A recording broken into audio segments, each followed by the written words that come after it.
Bonjour à toutes et à tous, c'est Ahmed, j'espère que vous allez bien, j'espère que vous avez apprécié la vidéo d'hier qui était dans une continuité logique de la vidéo de vendredi et des différents posts et sondages que je vous ai partagés. Nous avons ensemble, en coordination, réalisé un seuil de souffrance maximale artificielle et nous avons essayé de l'intérioriser. Bon, c'est une perception que nous avons eue. La seule moralité à cette histoire, c'est que ça peut toujours être pire. Donc, est-ce qu'il faut le jouer? Bien sûr que non. Est-ce qu'il faut le conscientiser? Évidemment que oui, nous n'avons aucune visibilité sur ces ruptures technologiques et dans ces phases institutionnelles, aussi volatiles soient-elles, c'est extrêmement difficile d'avoir des points de repère. Mais je vais quand même vous en donner des points de repère et je vais même essayer de vous en donner un psychologique. Et ce sera à vous de choisir si vous êtes plutôt dans une phase 1 ou dans une phase 2 et vous pourrez même le dire en commentaire. Ça va être passionnant cette vidéo, je vais prendre beaucoup de plaisir à vous la partager et on se posera tout simplement la question si oui ou non on peut acter ou on a acquis le fameux point bas annoncé par Hermès à 77 000 $. C'était la semaine dernière, on en parle maintenant.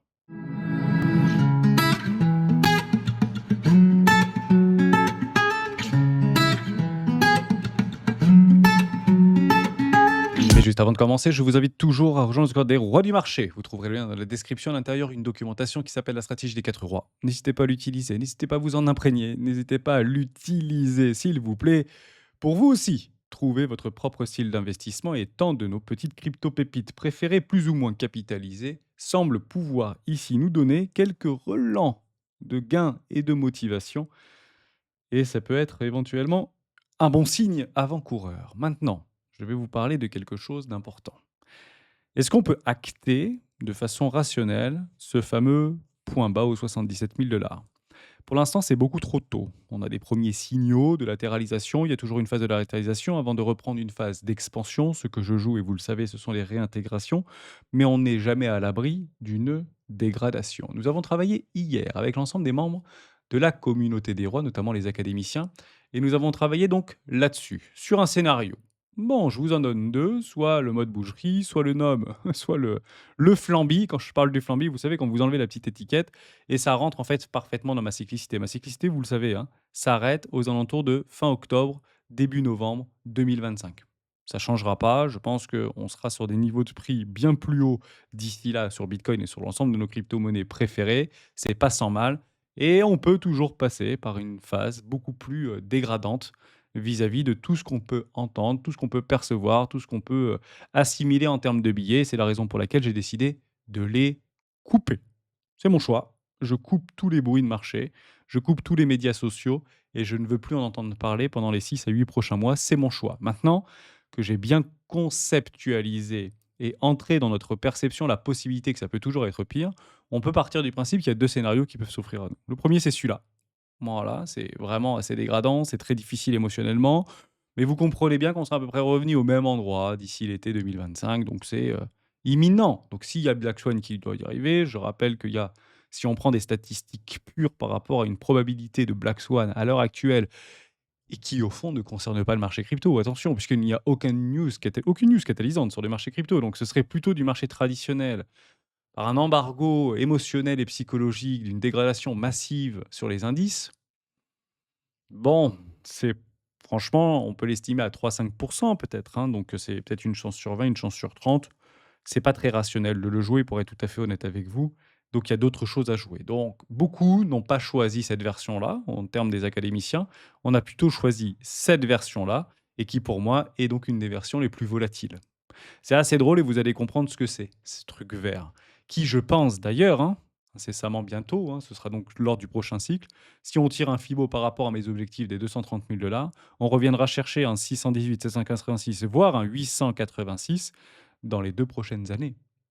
Et oui, et vous allez voir à quel point c'est évident ce que je vais vous présenter aujourd'hui. Et si vous n'êtes pas prêt à jouer ce qu'on est en train de voir actuellement, et je comprends en fait ce seuil de souffrance maximale pour la simple et bonne raison que nous avons en fait un paquet de cartes entier de tarot par rapport à des billets d'impatience et de souffrance sur le cryptoactif préféré. Et ce qu'on est en train d'essayer d'imaginer, c'est une distorsion entre ce qui se passe sur Bitcoin et en relation de ce qui se passe sur nos cryptoactifs préférés. En fait, il n'y a plus réellement à les comparer. Ce sont 2 choses complètement différentes.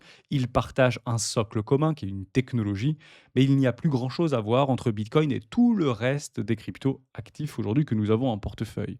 Et donc ce qu'on joue ici, c'est la démocratisation via l'adoption. Ce qu'on joue sur Bitcoin, c'est la sécurité et la réserve de valeur. Donc vous voyez qu'on n'est plus du tout dans le même cas d'application. D'un côté les applications, d'un autre côté la réserve de valeur, ni plus ni moins. Et vous comprenez bien que quand on rentre dans ces ruptures technologiques, on essaye d'assimiler ces applications et ces futures applications, on est bien ici dans de l'adoption, tout simplement. Bon, maintenant qu'on a ça, est-ce qu'on joue cette espèce de machine à laver complètement folle? Je ne dis pas que ça va se passer. Je dis que moi, je vais le jouer et que plus rien ne va m'impacter à partir de maintenant sur les 6 à 8 prochaines années. 6 à 8 prochains mois. Peut-être pas, cette année, c'est à peu près la même chose sur les 6 à 8 prochaines années, mais là, pour le coup, on est pressé d'aller voir de nouveaux sommets. Et c'est très probablement ce qu'on va vivre incessamment sous peu. Et vous allez voir à quel point c'est probablement du bon sens. Bon, maintenant qu'on a ça, j'ai fait un autre travail. C'était pas plus tard que hier, également avec les érudits. Je vais rester en logarithmique et il y avait dans la même représentation de billets qu'on peut avoir sur le cycle précédent qui, je pense, celui-ci sera bien différent. Bah, soit on joue ça et c'est assez cool en fait, mais en termes de logarithmique, bon, en réalité, on s'aperçoit bien qu'il y a quand même des gros drawdowns de 20%, 25%, etc. Pour aller paisiblement chercher les fameux 230 000 dollars, ça reste ma target. Alors on peut aller un peu en dessous, on peut aller un peu au-dessus. Soit on va jouer une forme de dégradation via un Black Swan et vous comprenez bien que très rapidement, si on joue des reflets ou des fractales des cycles précédents, on se retrouvera à peu près au même endroit, au même moment. Donc ça, c'était quelque chose que j'avais vraiment envie de vous partager et vous comprenez bien qu'en prenant un tout petit peu de recul, au fond, le résultat sera exactement le même. C'est la raison pour laquelle j'ai titré «La richesse est au bout» et elle est là, la richesse. Et on va pouvoir ensemble soit la confirmer, soit potentiellement l'invalider. Donc, 2 scénarios et maintenant il faut les confronter et on va les confronter sur un risque-récompense. Soit on est en bear market et je comprends les commentaires que j'ai. Actuellement, je n'ai pas les confirmations d'un bear market et malheureusement, je les confirmerai que très tard, comme je l'ai fait sur le cycle précédent et comme j'ai pu le faire sur le cycle encore précédent. Mais encore une fois, ma stratégie est la suivante, j'investis dans des zones de rechargement d'achat. Je vais rester en logarithmique et ça va être en fait beaucoup plus représentatif pour vous. Soit on va là, mais pas en ligne droite, vous avez compris, on s'en fiche, hein, ça va être très volatile. Maintenant, c'est dans les mains des institutionnels. On les laissera faire tout simplement ce qu'ils ont à faire. Donc, soit on va à 230 000 dollars, soit on n'y va finalement jamais, soit on a le point haut finalement et on va chercher les 36, 35, 34 000 dollars. Et ce sera ici, comme je vous l'ai dit, ici, l'opportunité d'une vie. Ici, je parlais d'opportunité d'une vie. J'ai eu un commentaire dans ce sens-là. Si on va à 70 000 ou 75 000 dollars, c'est l'opportunité d'une vie. Non, c'est une opportunité en or de swing. Honnêtement, vous prenez le premier arrêt. Ici, c'est formidable pour le swing. Si vous n'avez pas des billets psychologiques, si vous coupez tous les écrans et vous regardez que la technique, bah, il n'y a rien qui nous empêche d'être sur un premier arrêt et de pouvoir continuer une hausse incessamment sous peu. Donc ça, c'est une très bonne opportunité de swing. Moi, je la joue. Je suis en levier, notamment sur Ethereum, mais je ne vous l'ai pas caché. Ce qui est juste très drôle et ce qui m'a surpris, c'est que je suis allé chercher mon dernier play au niveau de mon entrée. Et la dernière fois, j'avais pas réussi à le faire, et croyez-le ou non, mais Ethereum, on avait dégusté avec Gary Gensler, c'était en mars 2023. Gardez cette date-là, mars 2023, parce qu'on va en reparler dans cette vidéo, ça va vous faire plaisir. Bon, maintenant que j'ai ça, il faut donc calculer un risque-récompense. Ce risque-récompense, je le mets par rapport à ces bornes logarithmiques vis-à-vis de mes courbes qui sont en fait courbées, hein, ce sont des courbes, ce sont des droites en réalité, hein. Ce que vous voyez là, ah oui, ça je peux le rappeler aussi, ça peut être intéressant. Vous voyez des courbes au niveau, logarithmique. En fait, ce sont des droites parce que si vous l'enlevez du logarithmique, vous comprenez bien que ça permet de linéariser une courbe exponentielle. Donc on a bien des droites finalement et quand vous mettez, je rappelle la règle, si vous voyez des personnes sur YouTube, des analystes qui mettent des droites sur du logarithmique, c'est qu'ils n'ont pas compris ce qu'était une courbe logarithmique, tout simplement. Donc c'est très simple. En fait, ce sont des droites que vous allez courber pour linéariser l'exponentialité de croissance, tout simplement. Et c'est pour ça que vous avez en fait des courbes. Mais on peut les travailler sur, bien sûr, Fibonacci, cercle Fibonacci, puisqu'il y a une fonctionnalité qui permet de le faire. Actuellement, si on doit rester rationnel d'un point de vue institutionnel, pour aller vraiment chercher ces deux bornes, donc on se cloisonne, peut-être une erreur, parce que on peut toujours, vous savez, aller un peu au-dessus, on peut toujours aller un petit peu en dessous, mais ça on s'en fiche en réalité. Il faut essayer de se cloisonner et garder en fait une stratégie jusqu'à son invalidation. Moi, mon invalidation, c'est ça en réalité, tout simplement. Donc si on va chercher mes 230 000 dollars, mon risque institutionnel de 1 pour 1 se trouve aux alentours des 130 000 dollars. Donc vous voyez qu'on peut toujours, dans un espoir de marché, dans une perception de marché haussière, bah, à continuer à accumuler en dessous de ces 130 000 dollars. Et plus on va déséquilibrer le risque, et plus on va trouver un seuil de risque-récompense extrêmement intéressant. Et là où pour vous, dans votre perception, comme vous êtes sur un marché extrêmement risqué où les émotions sont très, et je le vis également avec vous, sont exacerbées, on essaye d'avoir les risques-récompenses les plus atomisés, les plus élevés. Et en fait, vous comprenez bien que d'avoir ici un risque-récompense d'invalidation structurelle en prenant en considération les deux camps, à la fois les bears et à la fois les bulls, ceux qui pensent qu'on est en bear market et ceux qui pensent que nous n'avons pas fini le bear market, bah, déséquilibrer de façon irrationnelle le risque est super intéressant. C'est pour ça que je vous parle des 30 000 $, c'est pour ça que je vous parle des 40 000 $. Vous comprenez bien que le risque-récompense est complètement starbé. Mais c'est exactement la même chose des risques-récompenses qu'on avait pris beaucoup plus bas. Vous comprenez ici que ça fait des années que je vous dis qu'on va aux 230 000 $, sans être constaté qu'on s'y rapproche jusqu'à preuve du contraire. Mais on avait complètement déséquilibré le risque lorsqu'on était aux alentours des, ici, 18 000 $, 20 000 $, 25 000 $, etc.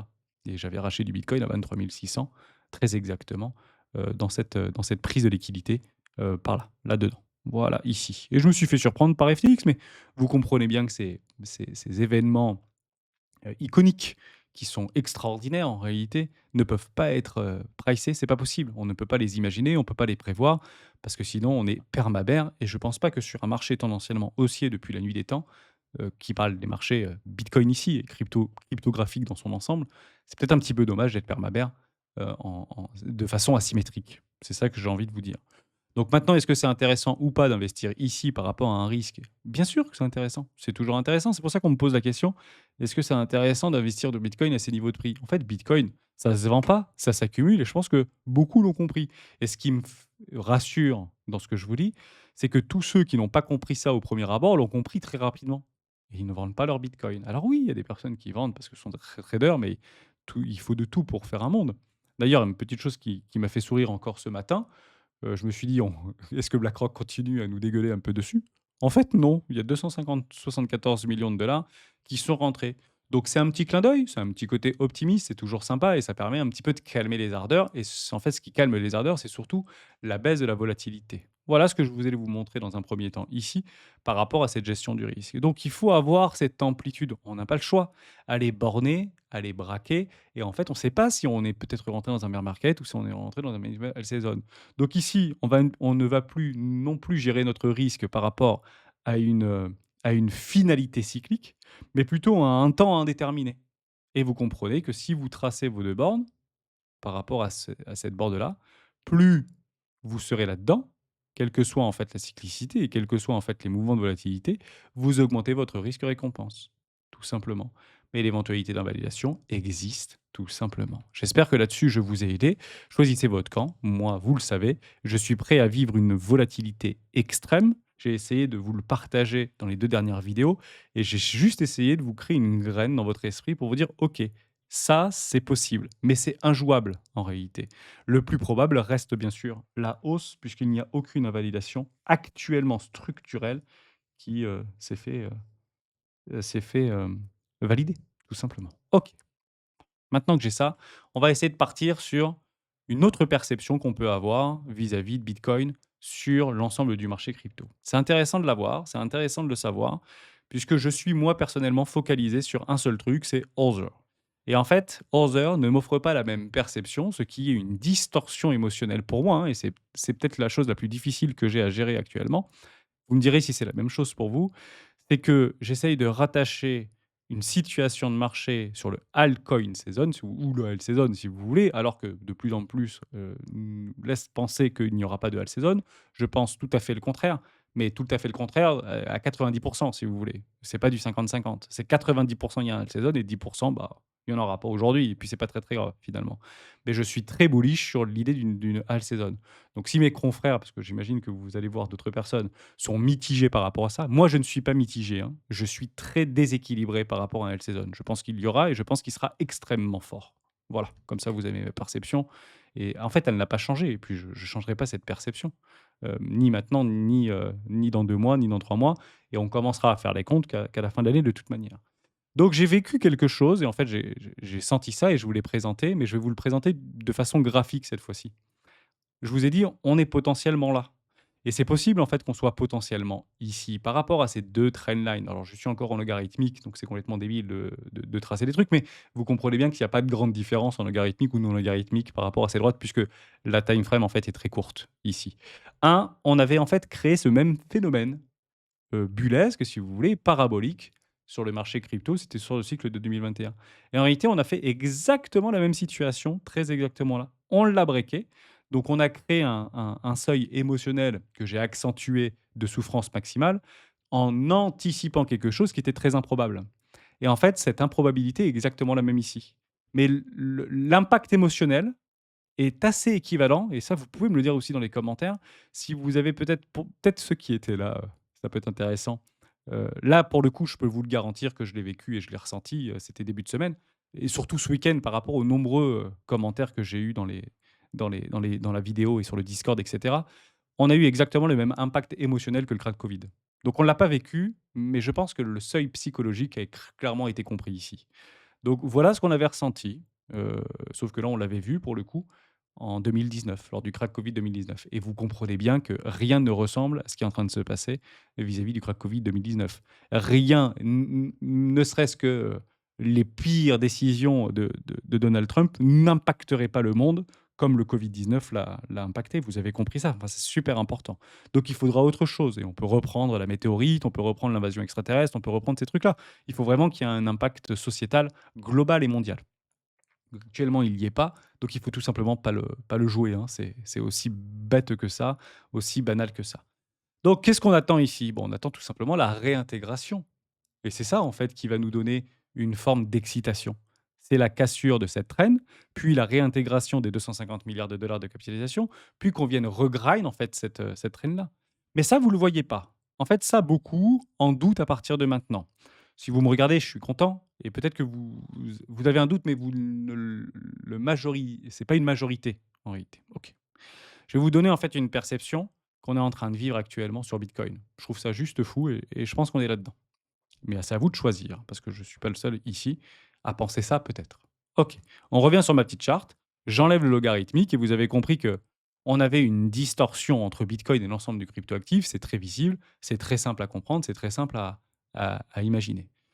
Vous le savez, j'ai une perception très, très basique de ce qu'on est en train de vivre actuellement, vis-à-vis du cycle off market qui pour moi est super pertinent. Bon, je suis un des rares à penser que toute la cyclicité du Bitcoin, et on peut le prendre hein, par rapport au reste des cryptoactifs, bah, est comme ça. Take-off, les early, les méga early sur les cycles précédents, puis la phase institutionnelle, et on sait qu'il y a eu cette phase institutionnelle, le changement de main en 2021 par rapport à 2023 entre les VC, le private equity et les institutionnels, ça s'est confirmé par rapport à l'acceptation des ETF au compte en Bitcoin et l'enthousiasme de l'ensemble des acteurs institutionnels américains notamment, en passant par ARK Invest ou encore Fidelity ou encore BlackRock, et j'en passe, des ouh, on peut même parler de MicroStrategy, mais il est permabull, donc c'est pas vraiment représentatif. Donc ce que j'ai envie de vous partager ici, en fait, est extrêmement simple. Si on se détache de notre propre raisonnement de retail, à ce moment-là, on peut se mettre et on tentait de se mettre dans la peau d'un institutionnel. Vous serez dans quelle phase si vous étiez un institutionnel? En fait, c'est très simple. Vous serez dans l'enthousiasme. En fait, si vous regardez tous les messages, et on a beaucoup de billets pour dire qu'ils sont là pour nous avoir, ils sont là pour nous prendre notre argent, ils sont là pour faire le contraire. Dès qu'ils disent un truc, il faut faire le contraire, etc. Machin, tout ce que vous voulez. Oui, mais juste d'un point de vue psychologique, eux, ils sont où? Bah, eux, ils sont dans l'enthousiasme actuellement. Nous, on n'est peut-être pas dans l'enthousiasme, mais eux sont dans l'enthousiasme qui concerne Bitcoin et certains narratifs, notamment comme les RWA, si on prend l'exemple de Bitcoin, de BlackRock. Il y a eu les médias attention ont été catalysés notamment par les ETF au comptant, et ça a été une envergure médiatique très importante, et le cours a réagi par rapport à ça. Moi, je vous pose la question, est-ce qu'aujourd'hui, les institutionnels sont dans le grid? Non, non, non, non, non, non, non, non. Les institutionnels ne sont pas dans le grid. Non, parce qu'il faut pas. C'est ça qu'il faut reprendre. C'est qu'actuellement, les instituts, ils sont enthousiastes. La smart money est enthousiaste. Ils attendent comme nous des confirmations et, si vous êtes bear, des invalidations pour changer éventuellement de billet. Et ça, c'est complètement différent du retail. Parce que nous, le retail, on n'est pas là. Nous, le retail, on est beaucoup, beaucoup, beaucoup plus haut en réalité. Eh oui, on est très probablement dans la dilution. Et la délusion, peut-être que vous ne savez pas ce que c'est. C'est un piège en réalité. Et c'est un piège émotionnel qui est très difficile à percevoir, puisque entre déni et délusion, bah, en fait, il n'y a qu'un pas. Je vous explique. Pour ma part, on est bel et bien dans cette phase de délusion et en vue d'aller chercher un nouveau paradigme. Et pour l'héritier de l'adhésion au nouveau paradigme, c'est là où toute la vaccin qui est tendue va s'étendre et va se représenter dans le marché. C'est généralement une phase qui va vaciller et qui va nous faire vaciller. Des corrections qui commencent à se faire sentir et il y a beaucoup d'ailleurs qui refusent à croire, de voir que, c'est une simple correction, et que beaucoup commencent à se dire: «Non, non, c'est peut-être pas qu'une pause, c'est peut-être le début de quelque chose» et on va pour la plupart d'entre nous et ça c'est généralement ce que je parle quand je dis de consensus, on est assez certain que ça va continuer à monter. Donc si vous prenez le consensus aujourd'hui des influenceurs, là, moi, je m'inscris dans la délusion. Il y a de la correction, il y a de la volatilité, ça vacille, mais je suis assez convaincu que ça va continuer à monter. On veut encore croire peut-être à un rêve, mais malgré les premiers signaux d'alarme, ben, on le conserve. Et en fait, ce qui est intéressant, c'est que ça ressemble très franchement au déni.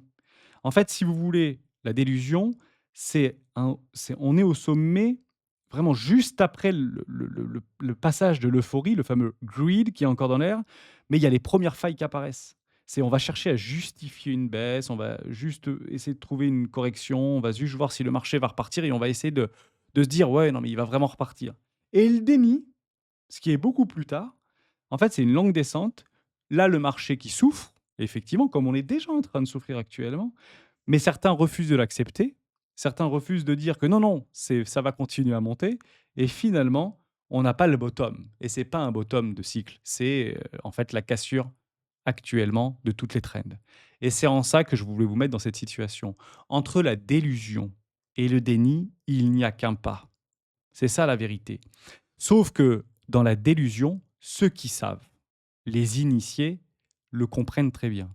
C'est juste un piège pour nettoyer les excès avant d'aller chercher les nouveaux paradigmes. Et qu'est-ce qu'on est en train de nettoyer en réalité? On est en train de nettoyer les projets qui sont faibles. On est en train de nettoyer, plus personne n'en parle des mêmes coins. On est en train de dégager un coup de balai tous les agents autonomes, plus personne n'en parle. Et c'est quand même assez difficile émotionnellement.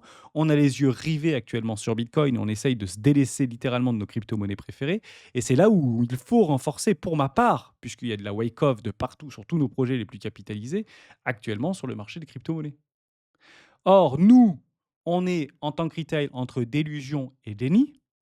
Or, les institutions, eux, on n'est pas dans le même bateau. Eux, ils sont juste enthousiastes.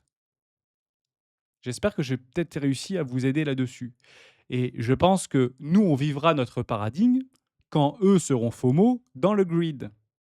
Sauf que eux, les institutionnels, ils savent quand se barrer. Ils se barrent quand eux rentrent dans le grid et ils connaissent ça. Mais nous, on est dans un nouveau paradigme. Et c'est ce nouveau paradigme qui crée le déni. Or, actuellement, qui peut me dire aujourd'hui qu'on est rentré dans un nouveau paradigme? Personne n'a le droit de me sortir dans les commentaires qu'on est dans le nouveau paradigme des mêmes coins. On peut imaginer, j'ai fait ce travail-là en expliquant que c'était une nouvelle version identitaire tokenisée. Je trouve ça beau et je suis sûr que les mêmes coins pourraient être utilisés comme ça dans les 5 ou les 10 prochaines années. Mais vous comprenez bien que ça n'a pas été un nouveau paradigme qui a été euh, validé, utilisé, appliqué par une majorité. Très loin de là, on était tous en fait à le repousser. Et c'est là où ça crée des distorsions et une mauvaise perception. Donc, les 2 phases, la délusion et le déni, c'est l'incapacité d'accepter la réalité qui ressort sur les mêmes facteurs et les mêmes, heu, aspects psychologiques. À vous de choisir votre camp. Est-ce que vous êtes plutôt dans la délusion? Vous y croyez encore et au fond, vous êtes initié et le fait de penser aujourd'hui que finalement les instituts ils sont juste enthousiastes à ce qui est en train de se passer puisque nous, c'était facile d'acheter des cryptos. Eux, c'était plus difficile d'acheter des cryptos. Comprenez-le comme ça, on n'est pas sur le même calendrier. Eux, ils jouent leur calendrier et nous, on veut jouer beaucoup plus vite que la musique. Et c'est peut-être une erreur d'ailleurs de nous presser ou de me presser ou de vous presser pour dire que dans 6 à 8 mois. Mais ça va s'extraire. Généralement, les 25 et dessus, s'extrait dans cette laps de temps. Et vous le voyez bien. Ici, par rapport au cycle précédent, vous voyez une différence majeure. Voilà par rapport en fait à la dimension des trends. Vous voyez bien que cette dimension des trends, elle est complètement, elle est extraordinaire. Elle est beaucoup plus féroce, beaucoup plus marquée. Ici, la ligne violette, elle est beaucoup plus, lente ici qu'elle ne l'est ici actuellement. Vous voyez bien, hein? Je l'ai fait un peu mal, mais vous comprenez bien qu'on est en train de créer ce phénomène de bulle. Donc on a pris un espèce de départ complètement dingo, on y est, c'est complètement, c'est incroyable de l'observer comme ça, ou en tout cas de le réfléchir comme ça, mais ça, c'est clairement le départ pour moi d'une bulle. Et le problème dans les bulles, c'est que, bah, qui dit bulle dit volatilité. Donc préparez-vous à avoir des trucs complètement tarés, hein, tout simplement. Voilà, j'espère que je vous ai aidé là-dessus. Je finirai sur un tout petit truc. On peut presque parler de l'image du jour, si vous voulez. C'est celui-ci. Ça, c'est intéressant. Pour la simplement raison que les achats de détail, donc le détail ici, ça peut être des big boys, c'est généralement aussi la smart money, qui a atteint environ 3,2 milliards de dollars, c'est quand même beaucoup d'argent, sur les 5 derniers jours. Ça, vraiment intéressant de le savoir. Donc ça fait que les investisseurs dits retail individuels ont acheté pour 8 milliards de dollars d'actions en 5 jours, depuis la semaine dernière. En fait, la seule fois où ça s'est passé, je vais vous le donner, c'était en janvier 2021, c'était en mars 2023 et c'était en août 2024. On va le reprendre juste ici sur le S&P 500 et ça va peut-être vous ouvrir un autre aspect. Août 2024, regardez, c'était juste ici, vous voyez le point bas. OK. Ici, c'était la phase, comme Jo nous le dit régulièrement, et d'ailleurs il y aura une académie sur Ishimoku Kikuyu tout à l'heure, vous avez toujours dans une correction 4 phases. Là, c'est le point 1, ici le point 1, ici le point 2, ici le point 3, ici le point 4. Qu'est-ce que vous achetez? Et vous voyez bien que le point 4 a été massivement acheté par le retail, ou par la smart money, ou les big boys, et pas les institutionnels ici. Parce que c'est les institutionnels qui généralement posent les bottoms et qui derrière, en fait, ajoutent à leurs gagnants. Et en fait, on voit bien que ici, ça a été une très, très bonne idée de pouvoir le prendre. Vous aviez également février 2021. Février 2021, c'est très exactement ici, vous l'avez, hein. C'était par rapport à cette petite correction qui était juste là. Bam! Février, mars 2021. Mais vous avez compris que là, il y a eu beaucoup de rentrées d'argent par rapport au retail. Si vous faites une analogie, c'est très probablement là aussi où il y a eu le drop money de Donald Trump à l'époque. Je pense que ça doit être pas très très loin de cette vérité-là. Vous regarderez l'hélicoptère monnaie, ça devait être aux alentours d'avril 2021, soit dit en passant. On se fait une analogie sur Bitcoin de façon extrêmement simple, et c'est la raison pour laquelle est-ce qu'on peut se demander légitimement si oui ou non on a acquis, peut-être pas acté encore, puisqu'il faudra des confirmations techniques ici, mais est-ce qu'on a acquis le bottom provisoire, hein, le bottom de la correction? Alors je vais essayer de le retrouver, je ne sais pas trop où est-ce que c'est, où est mes trucs. On va les renoter ensemble. Donc on part du principe que c'est aujourd'hui. On part du principe que c'était, je vous l'ai dit, mars 2023, très exactement ici. Je peux vous le dire également que c'était ici en janvier 2021 et août 2024. Août 2024, je l'avais noté sur ma petite feuille, et janvier 2021. Regardez bien, voilà. Et on se pose la question, est-ce qu'on est ici? On a réussi à le conceptualiser. Dans la cyclicité, bah, on est très exactement là et on attend une dernière jambe haussière. Est-ce qu'on est potentiellement là et de toute manière, il y a une jambe haussière? Ou est-ce qu'on est vraiment sur le point bas et c'est une jambe haussière? En fait, à chaque fois que le retail ou les investisseurs individuels ont réagi sur S&P 500 de façon assez marquée sur les 4 dernières fois depuis les 5 dernières années, c'est quand même pas rien, c'était un bois bas de marché. Voilà. Et il est vrai que, bah, si c'est boule, on n'a pas à aller chercher le premier arrêt, pourquoi pas faire un nouveau plus haut? C'est juste formidable. On a tout vu dans cette vidéo. J'espère que je vous ai aidé. J'espère que j'ai réussi à vous donner une représentation peut-être plus généralisée dans ce qu'on est en train de vivre actuellement et de vous donner la possibilité de ne jamais rien oublier, de toujours le conscientaliser, oui, consciencier, vous avez compris l'idée, quoi, de le rentrer dans le cerveau pour essayer d'être beaucoup plus rationnel. Voilà. Donc on fera des vidéos plus comme ça à l'avenir. Vous avez vu qu'on n'avait pas besoin d'order flow, on a besoin de rien en fait pour pouvoir travailler de façon rationnelle sur ce marché, juste avec ce qu'on voit et la technique sera toujours en avance par rapport aux fondamentaux. Je suis heureux que les institutionnels soient actuellement enthousiastes sur ce marché, enthousiasmés de ce marché. Je partage leur avis. Je pense que moi, vous me direz dans quelle, représentation vous êtes, mais vous l'avez compris, je suis plutôt dans la délusion ici, plutôt que dans la désillusion ou dans le déni et ces 2 phrases sont extrêmement propres. Partez du principe que, bah, actuellement, on n'est même pas encore rentré dans une phase enthousiasmante sur nos crypto-actifs préférés, même si on commence à voir des premiers signes, pourquoi pas, de retournement et on sera là, bien sûr, pour les vivre. La dernière chose que je voulais vous montrer et à quel point vous voyez bien qu'il n'y a besoin de rien sur ce marché pour être rationnel, vous allez regarder ceci. Je prends les volumes uniquement de Bitfinex. Par rapport au cycle précédent, ils sont en dégradation. Vous prenez ici Coinbase. Vous prenez par rapport au point bas, vous avez une dégradation.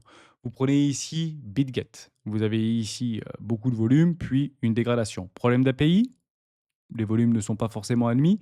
Regardez juste cela. Vous prenez le Chicago Mercantile, les volumes sont croissants. Bienvenue dans cette zone et dans cet environnement institutionnel.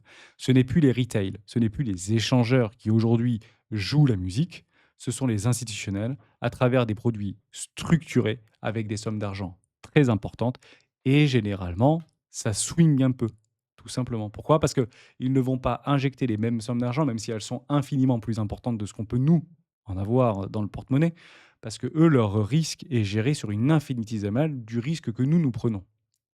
C'était très important, je pense, de comprendre ça. J'espère que vous l'avez bien compris.